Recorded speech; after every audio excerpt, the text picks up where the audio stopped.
Good morning, Warrior Women Entrepreneurs. I am doing a final walkthrough of the dream home that we bought last year in June of 2022. And it was an amazing journey to this place.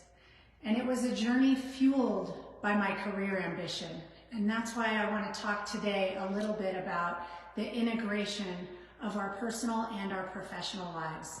The things that I learned professionally, developing myself as a leader, training leaders across the globe in 13 countries, founding schools, advising the White House and Gates Foundation, all of those skills are skills that allowed me to live with bold ambition in my life.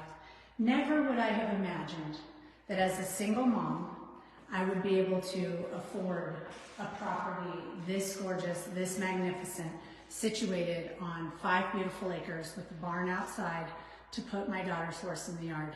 I used my career to fuel my lifestyle ambition, and I want to encourage you to do the same. As we say farewell, I want to share a few blessings that I've learned in this space. This has been truly the most incredible place to call home, and that is because of the people who are here.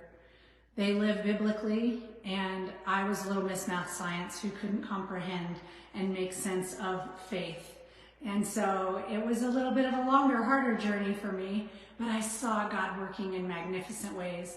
And in January, we were actually building a home in the country club near the barn where my daughter had been riding since age 4. And that home fell apart. My daughter had requested to start going to church. God started working in amazing ways in our life, providing people like literally unbelievable. The builder destroyed the foundation of the home and then wanted to keep me on the hook for $50,000 of earnest money.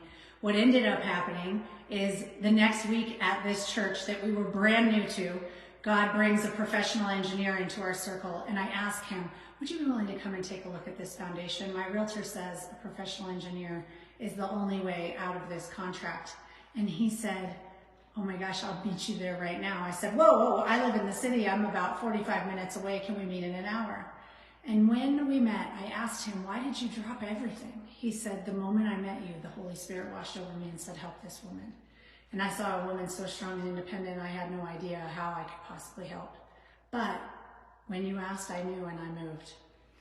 Those little intuitive voices that we hear, the ones that aren't filled with negativity and criticism, but the ones that are filled with love and compassion, those are the ones we need to listen to. That man was exactly what I needed to get out of that house.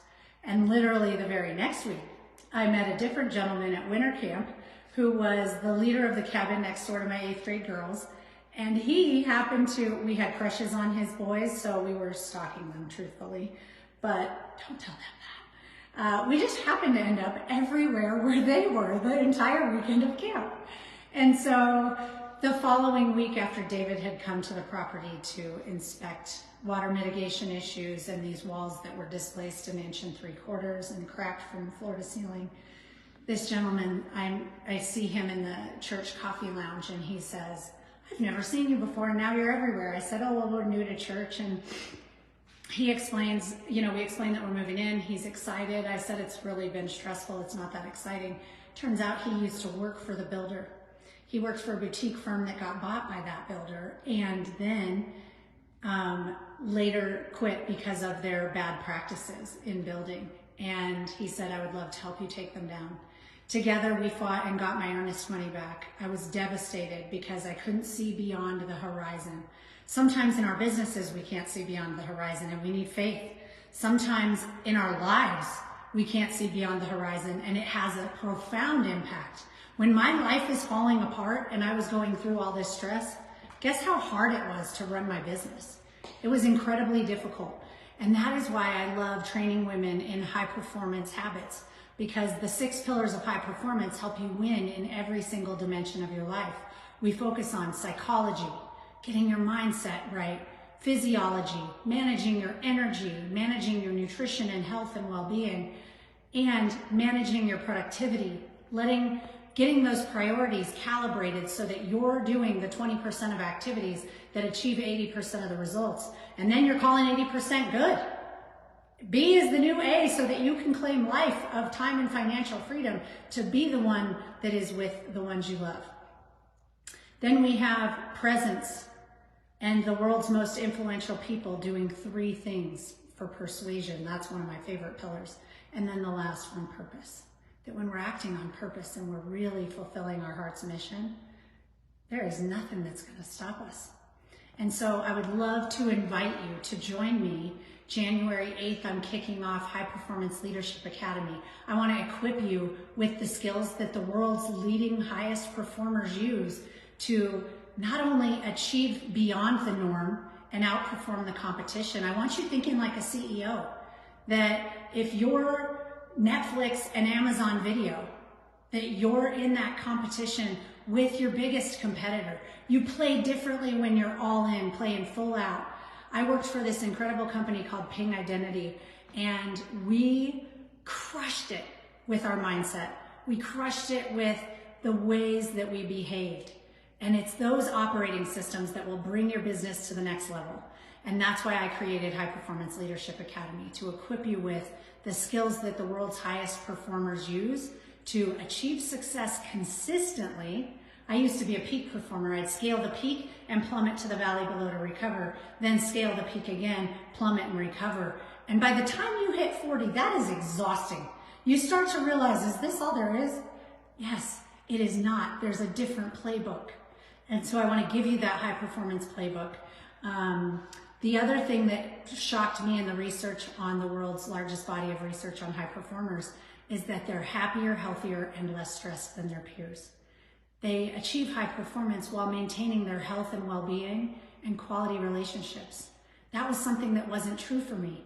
Yet when I got these pillars of high performance in place, I was able to increase my income, which is what allowed us to buy this magnificent house. So as that property went tanked and I was devastated, not being able to see what happened next, I came across a sermon that my daughter shared with me that said, God will never take anything from you and give you something inferior in return.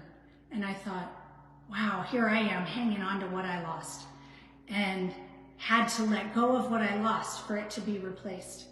A few months later, we had the opportunity to buy my daughter's favorite horse at the barn for 1/3 the price.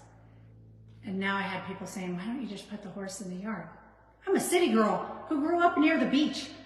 Putting a horse in the yard is not something I felt equipped to do, but I trusted in the steps, one step at a time. I surrendered the whole journey and my desire to know the outcome. And that's where I stand today. I need to do that again as we say farewell to this property. A little too soon, in my opinion. So God brought us the horse, first brought us the people to get out of the amazing contract, then brought us the horse, and then we discovered this place on Moonshine. A beautiful home, 5,800 square feet, which was a little too much. I'll take you on a little walking tour of some of my favorite rooms. The dining room here is one of my all-time favorites, just surrounded by pines, and it has its own private deck and patio. And then the kitchen nook, which we shared so much laughter here, so many beautiful games played. And we were only here a 1.5 years. I redesigned this entire kitchen, modernizing it and bringing it up to a 21st century standard, let's say, and just beautiful Rocky Mountain views out of every window that we spent time in. The kitchen, the dining room, the living room, my my workout suite upstairs, my master suite, the bathroom toilet even has Rocky Mountain views, the bathtub view, and the shower views. I mean, it has just been the most amazing place to call home. And at the end of the year, after making this wild dream come true, and then my daughter's corridor here with her office and bedroom, and then my office, my space that I got to create in and call home and spend so much time in. And it's bittersweet. It's hard to leave. It's hard to say farewell when we just got here. But at the end of last year, I was laid off and then diagnosed with cancer 2 days later. And I had to ask myself, is the $7,000 mortgage really worth it? is the, about 10,000 to 12,000 in living expenses to maintain this worth it? Or can you trust that this was your golden gateway? A friend of mine who I met in a consciousness circle said, it sounds like this was your golden gateway. And I was so stuck and struggling, I couldn't see that. All I saw was loss. And I want to encourage you, if someone's on your heart today, to be the most positive, uplifting voice in their world.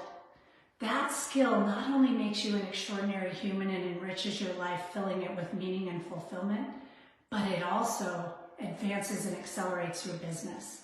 See, training leaders across the globe, one of my favorite things is that I got to work with them on who they are as a person, not what they do, because it's who you are that will determine your level of success. Who you are determines whether your customers will engage with you, whether they will buy from you, whether you will build that know, like, and trust factor. So I want you working on being the absolute best of who you are, even when it's a moment like I'm facing right now, where it feels like my entire world is falling apart. I just built this dream, and I just finished packing everything and moving it out. And right when I thought I kind of knew what was happening next, that next step came crumbling down.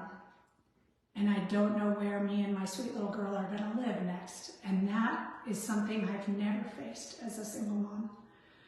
And it's hard. My book coach has told me, you've got to help other women achieve this level of success that you've achieved. And I didn't realize how special that was. I thought everyone was kind of like me. And he said, no, 10% of Americans live below the poverty line. 40% of single moms do. And I know how hard it is to be a single mom on a solo income, to carry the weight of being the man of the house and the woman of the house and the everything of the house, the teacher of the house, the counselor of the house, the lunch lady of the house. It never ends, right? Now I'm the ranch hand of the house, the horse trainer of the house, all the different things. We all carry so many roles and responsibilities in our days that it's easy to let hurry and hustle become our operating system. But I want to encourage you to do things differently. Think about the normal distribution curve. You remember the bell curve that people used to grade you on in college back in the day? Ask yourself, what would most people do in this moment? In this moment, most people would break down. And I broke down Friday night packing this place. However, we don't stay there. You think about what would most people do, you give yourself permission to do that, and then you choose to do something that only the top 2% in the world would do. And that is my challenge to you this week. How can you do something different and make it align with the absolute best of yourselves? Because you will incrementally achieve that level of success. Internet. ACBF, I want to say hello to you. I hope you'll reach out in the community. It was wonderful sharing time with you this morning. I just want to send you all so much love, so much light, so much possibility as we welcome the new year. 2024 is one that is supposed to be characterized by abundance, growth, and transformation and change. So I'm a transformation and change expert. I would love to see you in our weekly live trainings. I'm still determining what time is best. So if there's a time that's best for you and you found this interesting, I want to be here to serve you, to uplift you, to support you, because I know that's what I needed to reach this level too. And so if you would put that in the comments, I'll start analyzing that. This is only my second live. I'm new to the community. I'm absolutely loving a group of women committed in big numbers to supporting one another. And I'm here to cheer for your success and to help you rise when you don't feel strong enough. Because there will be those moments, I'm in one right now, where I don't feel strong enough, I don't know how I'm going to make it, but I do know that Scripture says God delights in the details of our lives and directs the steps of the godly. Now I finally get it. I've finally reached that level of overwhelm where I can only handle the next step. Cancer taught me that. You only get to know the very next step, the next appointment, the next piece of data that determines the trajectory of how you will cure your disease. And so that is true for me in this moment of my life, and I know it's true in the moments when we face overwhelm. Yet for those of us who are high-achieving planners, that is super hard, because I want to know the entire runway, the entire project plan, and I often don't want to get started until I know that that reward is there. But I want you to learn these 3 words: act as if. Act as if you are the CEO of the best company in the world. Act as if you are leading the charge to something so magnificent. And your clients are going to be so grateful to be there right alongside you as you do that.